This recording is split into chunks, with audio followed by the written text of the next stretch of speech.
내년도에 그 경제 영향을 주는 그 뉴스 중에 뭐 가장 중요한 거는 미국 금리 인상이다 이렇게 볼 수가 있습니다. 그래서 오늘 그 미국의 인플레이션율이 좀 낮아지니까 환율이 떨어지고 주가가 오르고 지금 야단 났습니다. 그래서 미국 그 금리 인상 전망하고 우리나라 경제 현황과 전망 이런 순서로 말씀드리겠습니다. 또 우리 저보다 또 이 식견이 아주 탁월하시는 신세동 교수님이 그 다음에 또 말씀을 드릴 거기 때문에 짧게 말씀드리도록 하겠습니다.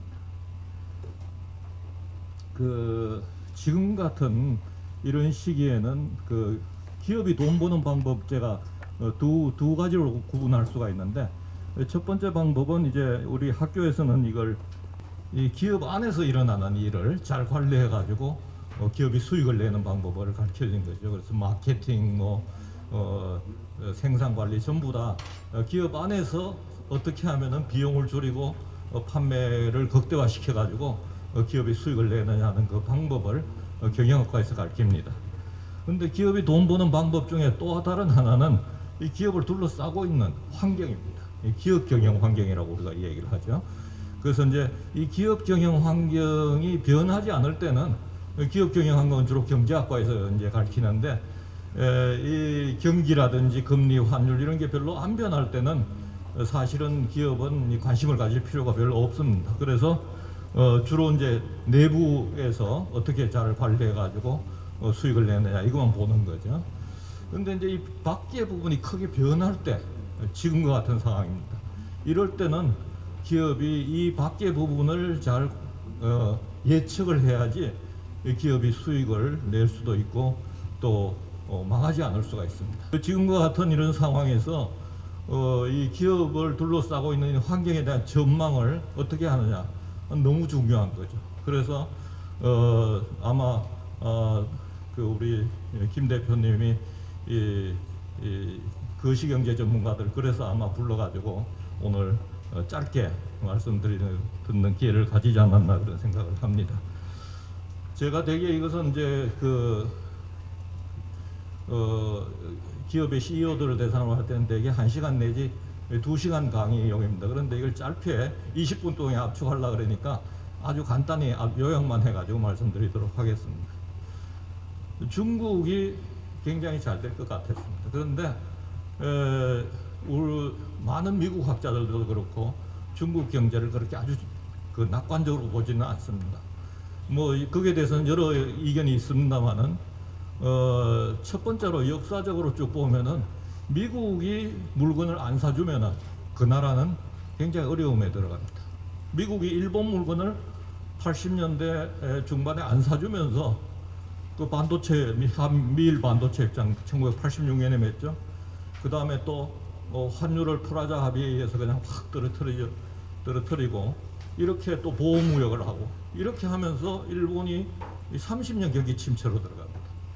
그런데 지금 미국이 중국에 대해서 똑같은 방법을 쓰려고 그러는 거니까 중국 경제가 옛날 생각과 같이 그렇게 빨리 성장할 것이다 이렇게 보기는 어렵다는 겁니다. 제 생각에는. 그래서 이제 우리가 이제 대중 수출 비중이 25%, 26% 이렇게 되니까 우리 수출에 상당한 적신호가 지금 켜지고 있다 이렇게 봐야 되는 거죠. 그래서 우리나라 경제 구조는 일본하고 미국하고 우리나라 경제가 완전히 반대 구조입니다. 우리나라는 내수가 작고 수출 비중이 큰 나라고 일본하고 미국은 내수 시장이 큰 나라입니다. 일본 수출해가지고 먹고 사는 나라 같지만은 내수로 먹고 사는 나라입니다. 그러다 보니까 이 수출이 문제가 생기면 우리 경제는 큰 타격을 입게 돼 있다는 거죠. 구조 자체가. 그래서 이제 제가 이렇게 얘기하면은 우리도 내수 키우면 되지 않느냐 그렇게 얘기를 하는데 그 거의 불가능하죠. 왜냐하면은 제주도 여행 가는 사람을 태국 여행 가는 사람을 제주도에 가라 하는 거하고 똑같은데 그러면 제주도의 그 호텔비라든지 물가를 태국 물가하고 맞춰야 되는데 그거 불가능하지 않습니까? 그래서 중국 경제 침체는 우리 경제에 상당한 그 도전이다 이렇게 저는 보고 있습니다. 그 다음에 이제 디지털 혁명입니다. 또 다른 변화는 이건 뭐 제가 말씀드리지 않아도 그 디지털화가 급속히 진행되고 있는 걸 알 수가 있는 거죠. 그 다음에 산업 구조 자체가 우리나라는 바뀌고 있습니다. 옛날에는 주력 산업이 조선, 철강 이런 그 주력 산업이었죠. 지금은 이제 이건 다 중국으로 넘어가고 이제 새로운 산업을 갖지 못하면은 우리 경제는 굉장히 어려움을 겪게 됩니다. 그 신산업 구조. 그래서 최근에 BBC 플러스 군수산업. 그 처음에는 이 산업이 그렇게 등장하지 않았을 때는 이 산업을 어디로 가야 될지 우리는 굉장히 혼란 속에 있었던 거죠. 왜냐하면은 우리가 일본을 따라서 쭉 이제 해왔는데 일본이 갈 길을 잃으면서 우리가 갈 길을 찾지를 못하는 거예요. 그런데 점차 그 신산업의 영광이 드러나고 있다는 겁니다. 그것이 전기자동차, 배터리, 그 다음에 바이오, 그 다음에 그 반도체, 여기다 우리나라 군수산업, 이것만 잘 관리하면은 앞으로 30년은 우리나라 먹고 살 수가 있습니다. 그래서 이 산업을 육성하는 것이 저는 앞으로 그 정부의 과제다 이렇게 생각합니다. 여기에 대해 인력을 양성하고 그 다음에 정부가 여기에 관한 정부 지원 기술 연구소를 만들어 가지고 기업을 지원해야 되는 거죠. 그래서 저는 이제 산업자원부한테 그 얘기 있을 때 기회 있을 때마다 이런 얘기를 합니다. 그런데 우리나라는 산업 정책에 대해서 트라우마를 가지고 있어요. 옛날에 중화공업에 중복 투자했다가 실패한 경험이 있기 때문에 산업 정책 말만 나오면은 공무원들이 전부 다 아유 얘기 안 하려고 그래요. 근데 지금은 산업 정책이 필요한 시기입니다. 왜냐하면 산업의 전환기에 있기 때문에. 그 다음에 이제 또 우리 경제의 문제점 중에 하나는 그 양극화입니다. 그러니까 불평등이 심화되고 있는 거죠. 그러니까 특히 부의 양극화. 이 참 문제가 심각합니다. 그래서 이제 양극화가 심해지면은 그 큰 정부를 자꾸 선호하게 됩니다, 사람들이. 그래서 러시아 우화에 어떤 얘기가 있느냐 하면은 이반의 염소라는 우화가 있는데 어느 날 그 이반이 염소를 한 마리 가지게 돼 가지고 거기서 젖을 짜고 그 다음에 이렇게 팔아가지고 아주 재미를 많이 봤습니다. 그 동네 사람들이 전부 다 부러워했어요, 이반의 염소를. 근데 하나님이 지내가다 그 동네에 들러가지고 그 이반은 그 동네 사람들한테 물어봤어요. 너 소원이 뭐 하나씩 들어줄 테니까 소원 얘기해봐라. 그 이반이 저렇게 염소를 가지고 돈도 많이 벌고 하니까 염소를 한 마리씩 너한테 나눠주면 어떻겠느냐 이렇게 물어봤어요. 그랬더니 그 동네 사람들이 있다가 염소 달라 소리를 안 하고 이반의 염소를 죽여달라고 그렇게 얘기를 하더라는 거예요. 이게 이반의 염소라는 그 우화 중에 굉장히 인플리케이션을 많이 주는데, 이게 양극화가 심해지면은 같이 다 잘 살다 이렇게 하지 않고 잘 사는 사람을 누르려는 그런 그 심리가 사람들, 우리가 사촌이 땅 사면 배 아프다라는 그런 말이 있지 않습니까? 그래서 이제 이렇게 되면은 그 나라가 성장하고 발전하기가 쉽지가 않다. 그래서 이 양극화를 그대로 두기는 어렵다, 이렇게 우리가 볼 수가 있습니다. 성장의 걸림돌이 된다는 거죠. 그 다음에 이제 인플레이션은 뭐 다 아시는. 그래서 미국의 금리 전망을 보시면은 미국이 그동안에 돈을 많이 풀었습니다. 그래서 보시면은 이 찍어내는 돈을 보는 통화 M0라 그랬는데, 미국이 2020년에 이 52% 돈을 더 많이 찍어낸다. 그러니까 이 돈이 많이 찍어낸 걸 지금 그 시차를 두고 이제 인플레이션이 생기니까 이걸 거두려고 이제 노력을 하고 있는데, 이 금리가 높아지면 어떤 일이 벌어질까? 금리가 낮아지면 어떤 일이 벌어질까? 이 경제학자들도 잘 몰랐어요. 이렇게 금리가 큰 폭으로 낮아지면 어떤 일이 벌어지나요? 뭐 쉽게 얘기하면은 이자가 안 나오는 물건 값이 오르게 됩니다. 이자가 안 나오는, 금리가 싸니까. 그래서 비트코인, 금, 부동산 전부 다 이자가 없습니다, 이거는. 근데 이제 그래서 이렇게 막 부동산 값이 두세 배 오르고 금값 오르고 그 다음에 비트코인 막 올랐죠. 근데 이제 반대로 금리가 높아지면은 이자를 돈이 이자 주는 쪽으로 옮겨가니까 이자가 안 나오는 물건값이 폭락하게 되는 거죠. 그래서 비트코인 값 떨어지고 부동산 값 떨어지고 지금 그렇게 돼가고 있습니다. 금값도 많이 떨어졌죠. 그래서 근데 과거의 사례를 보면 미국 금리가 몇 퍼센트 정도 오르면은 세계가 어려움을 겪는가 하는 걸 보시면은 대개 제가 쭉 계산을 해보니까 미국이 3% 포인트 이상 금리를 높이면은 대개 세계가 위기가 오더라는 거죠. 근데 지금 이미 미국은 4% 이상 포인트 이상 금리를 높였습니다. 단기간에 1년 만에. 그래서 그렇게 보면은 상당히 우리 경제라든지 세계 경제가 위험한 속으로 좀 들어가고 있다, 이렇게 저희들은 보고 있습니다. 근데 이제 금리를 그러면은 무조건 높일 수 있느냐? 인플레이션으로 보면 금리를 많이 높여야죠. 인플레이션이 지금 미국에 2%를 목표하는데 지금 오늘 발표된 것만 해도 7.1%입니다. 그럼 미국 금리를 뭐 6%, 7% 기준금리를 막 올려야 돼요. 지금 4. 원래 요 연말 4.5%가 될 수 있는 그런 금리를 큰 폭으로 높여야 됩니다. 근데 과연 그렇게 높일 수 있느냐 하는 그 이론상으로는 그렇게 높여야 되지만은 높이기는 어렵습니다. 그래서 이 금리를 높인 사례가 이거 보시면은 이 2차 석유 파동이 일어나는 70년대 말하고 80년대 초에 이 금리가, 미국 금리가 이렇게 높아집니다. 이때 이제 폴 볼커가 연방준비제도 이사장이었는 체어였는데, 폴 볼커가 처음에 4% 포인트를 금리를 높여봤어요. 그 물가를 잡으려고. 그때 안 돼, 물가 안 잡히더라는 거예요. 그래서 그 다음에 10% 포인트를 높였습니다. 그랬더니 금리가 이제 이렇게 14% 막 이렇게 높아지게 된 거예요. 그러니까 그 물가 잡히더라는 거예요. 그런데 이때 대통령이 카터 대통령인데, 지미 카터, 재선에서 떨어졌습니다. 이때 너무 기업들이 금리가 높아가지고 망하니까 그 폴 볼커를 살해하겠다는 위협 전화가 막 와가지고 폴 볼커가 권총을 가지고 다녔다는 거예요. 진짜인지 아닌지 모르지만. 그러니까 이 금리를 높인다는 것은 그 보통 문제가 아니죠. 그래서 제가 요새 책을 읽어보면은 세금을 높이는 것도 이게 보통 일이 아니다. 세금을 높이는 정부치고 선거에서 이긴 정부가 없고, 세금을 높인 정부가 쿠데타라, 혁명이라든지 전쟁의 역사는 조세 저항의 역사다. 이때까지 프랑스 대혁명, 그 다음에 뭐 명예혁명, 그 다음에 미국의 그 독립전쟁, 전부 다 세금 높여가지고 세금을 저항하다가 그런 일이 이 혁명이고 전쟁이 일어난다는 거죠.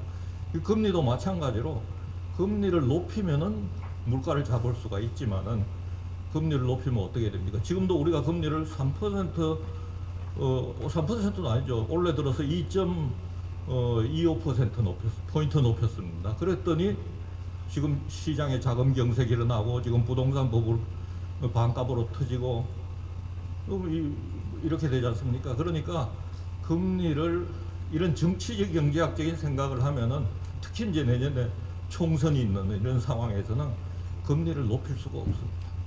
많이 높일 수가 없다는 거죠. 높였으면은 그 물가는 잡을 수가 있지만은 실제로 현실적으로 높이기는 어렵다는 겁니다. 그래서 그렇게 보면은 지금 또 우리 신 박사님 또 다른 전망을 또 해주실지 모르지만, 저는 대개 지금 4.5%가 이제 원래 미국의 연말 금리입니다. 그러면은 뭐 언론에서도 얘기하지만은 저는 내년에 4.75라든지 5% 이상은 금리가 높아지지 못한다, 이렇게 보고 있고, 근데 이제 이 하버드 대학의 로고프 교수하고 이렇게 얘기를 해보면은 굉장히 세계 경제를 비관적으로 보더라고요. 그래서 한 2년 금리가, 이 고금리가 연말까지 지속이 되고, 미국은 내년 연말까지 지속되고, 이 세계적인 경기 침체가 한 2년 동안 지속된다, 이렇게 전망해요. 그 로고프 교수는. 그런데 이제 어쨌든지 간에 굉장히 비관적인 전망인데, 그 미국 금리는 그렇게 아주 크게 높이기는 어렵다, 저는 그렇게 보고 있고요. 우리나라 금리도 처음에는 저는 1월 달에는 금리 높여야 된다, 이렇게 얘기를 했습니다. 그런데 이창용 총재가 금리를 막 공격적으로 높여가지고 이제 이렇게 되니까 지금은 내년도의 경제정책 그 전망을, 그 목표를 저는 금리 올해가 인플레이션이었다면은 인플레이션 낮추는 것이 목표였다면은 내년에는 경기의 경착륙을 막는데 초점을 맞춰야 된다. 그렇게 저는 얘기를 합니다. 경기가 경착륙되는 것 같이 위험한 건 없습니다. 경기가 경착륙되면은 모든 기업이 망하게 돼 있어요. 그러면은 금융시장이 경색이 되고 금융위기가 오게 됩니다. 그러면 그것이 외환위기로 연결되게 돼 있다. 그래서 지금 정부도 그런 방향으로 가고 있다고 저는 생각합니다. 그래서 내년도에 금리는 이제 더 이상 높이기 어렵다, 우리나라도. 그리고 단지 그렇지만 금리를 내리는 것은 또 다른 문제라. 내리는 것은 내년도에 쉽진 않은데 더 올리기는 쉽지가 않다. 이렇게 보고 지금 2.5%니까 저는 한 3.5% 선에서 그냥 마무리되지 않나 그런 생각을 합니다. 그렇지만 금리를 내리는 거는 그거는 내년에 금방 내리기는 쉽지가 않다. 그렇게 보는 거죠. 그래서 우리나라 금리 이렇게 높아지는 걸 보이고 인플레이션도 뭐 다 아시는 거고, 그 다음에 이제 환율이 어떻게 되느냐 하는 것이 이제 굉장히 우리의 관심사인데, 환율은 지금 이제 중국에 투자했던 돈이 우리나라로 들어오고, 미국이 이제 금리를 큰 폭으로 안 높이면서 환율이 상당히 안정해서 오늘 1,200원대로 떨어졌습니다. 그런데 변수가 하나 있어요. 그게 뭐냐 하면은 이때까지는 우리가 무역 수지가 경상수지가 흑자였습니다.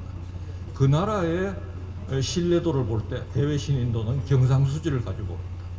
그런데 경상수지가 흑자인데 그 경상수지 흑자가 왜 생겼느냐 하면은 시간이 다 경상수지 흑자 그러니까 제가 우리나라 우리나라의 수출이 여러분들 보시면 알지만은 2008년 이후에 수출이 늘어나지가 않습니다.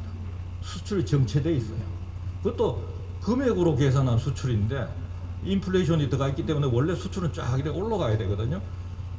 그림표를 그려보면 수출이 2008년에서 그냥 그대로 있습니다. 이게 그러니까 그 수출 경쟁력이 굉장히 약화되어 있다는 거죠. 그러니까 주력 산업의 부분들이 전부 다 중국으로 넘어가면서 지금 반도체 때문에 겨우 이렇게 버티고 있는 거지.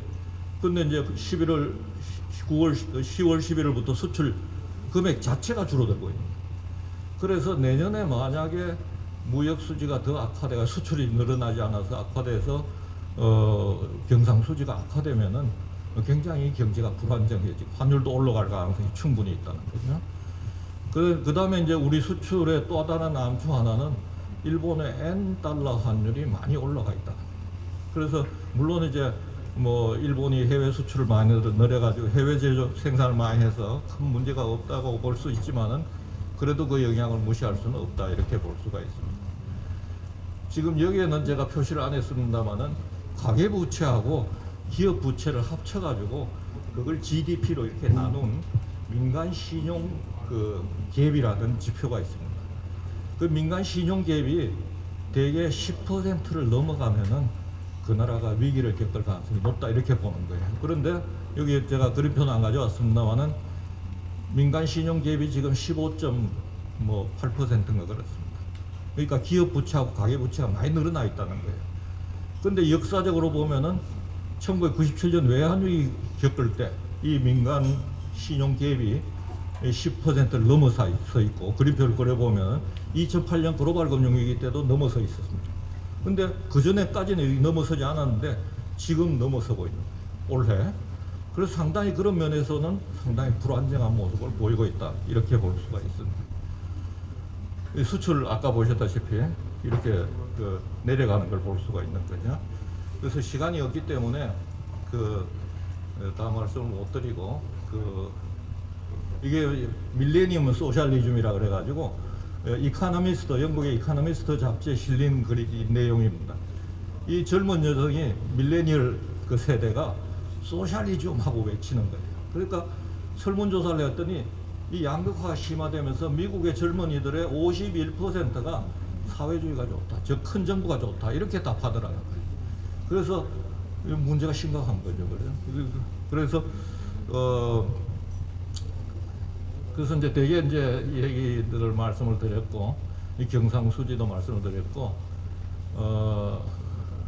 환율 전망 대개 말씀을 드렸습니다. 그래서 제가 그 다음에 마지막으로 말씀드리려는 거는 이게 만약 이제 우리가 관심을 가지는 게 고금리가 끝나면 미국이 금리를 내리려 그럴 때 고금리가 끝나면 어떤 일이 벌어지는가. 우리는 항상 앞을 봐야 되는 거죠. 주식도 그렇고 모든 게 다 앞을 봐야 되지 않습니까? 금리가 내릴 때 어떤 일이 벌어졌는가 하는 거를 알려면은 1980년대로 되돌아가서 봐야 됩니다. 미국이 그때 금리를 확 높였다가 아까 금리를 내릴 때 어떤 일이 벌어졌는지를 우리가 볼 필요가 있는 거죠. 처음에 일어난 일이 뭐냐면은 보호무역입니다. 왜냐하면 지금도 미국의 상품 무역수지입니다. 강달러를 하다 보니까 무역수지가 확 이렇게 악화되는 걸 볼 수가 있어요. 그럼 미국이 이걸 그대로 둘 수는 없는 거죠. 그러니까 정신을 좀 차리면은 미국이 이 미국의 수출을 늘리려고 여러 가지 조치를 취했다는 거죠. 그때도 우리나라한테 시장 개방 압력을 넣고 보호무역 관세를 높이고 했습니다. 일본에 대해서도 마찬가지고. 두 번째로는 환율에 대한 조정이 있었습니다. 그때 1985년 프라자 합의를 하면서 260엔 미국의 고금리 때문에 260엔까지 올랐던 환율을 150엔으로 그냥 확 내려버렸어요. 그랬더니 완전 일본이 망하게 된 거예요. 그래서 이제 그럴 가능성을 보호무역과 환율 조정이 있을 것이냐 하는 걸 우리가 이제 좀 신경을 써서 봐야 되고, 마지막으로는 그 뒤에 삼저가 왔습니다. 삼고 다음에 삼저가 오더라는 거죠. 그러니까 유가도 경기 침체 때문에 지금도 유가 벌써 떨어지고 있지 않습니까? 떨어지고 그 다음에 강달러가 이제 없어져 가지고 약달러가 되고 그 다음에 고금리도 저금리가 되고 해서 우리나라는 3조 호황을 맞게 됩니다. 80년대 후반에 이와 같은 3조 호황이 이번에도 또 올 것인가 하는 거에 대해서 우리가 충분히 검토해 볼 필요가 있다고 생각합니다. 뭐 더 말씀드리려고 그래도 시간이 없기 때문에 이 정도로 말씀드리고, 우리 또 신세돈 교수님이 또 아주 좋은 여러분들한테 인사이트를 드릴 거로 생각합니다. 감사합니다.